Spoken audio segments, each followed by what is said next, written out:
បងកំងកាហ្វេខ្មៅមួយយកក្តីសង្ឃឹម100%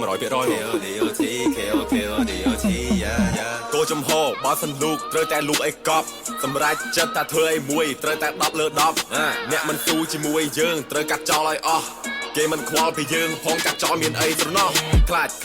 គេអន់ចិត្តតែគេអត់ខ្លាចយើងអន់ចិត្តផងថ្ងៃដែលមានងងឹតគ្មានអ្នកណាចង់ឈរចិត្តយើងផងពេលបើកមាត់និយាយសុំមេត្តាឆ្លងកាត់ឡាតែសាភ័ក្របើជើងគេដើរមើលចង់ដឹងដើរបានប៉ុន្មានម៉ែត្រទោះបីពេលនេះពួកយើងមិនទាន់ហែលដល់ត្រើយរាល់ថ្ងៃមិនទាន់មានអីផងពេលចូលដេកឲ្យចេះខ្មាស់ខ្នើយដំណើរជីវិតកំសត់តែពួកយើងមិនកំសាកឡើយអញ្ញាកដាលថែម4នាទីឬ5នាទីត្រូវលេងបងហើយបើដើរត្រូវគឺយើងជោគជ័យបើបរាជ័យត្រូវដើរម្ដងទៀតគ្រាប់ពេជ្រវាមានតម្លៃព្រោះគ្រាប់ពេជ្រដោះដោយសារសម្ពាធឆ្លៀតដើម្បីគ្រួសារឆ្លៀតដើម្បីមហិច្ឆតាសូមចាំនៅក្នុងសៀតការមនុស្សស្រឡាញ់យើងគឺសំខាន់ណាស់លុយគឺមិនអាចទិញភាពស្មោះត្រង់មនុស្សស្រីស្រឡាញ់យើងពិតមិនខ្វល់ជិះឡានឬជិះកង់ហើយមនុស្សប្រុសដែលចេះតស៊ូនឹងលើកមុខមាត់នៃ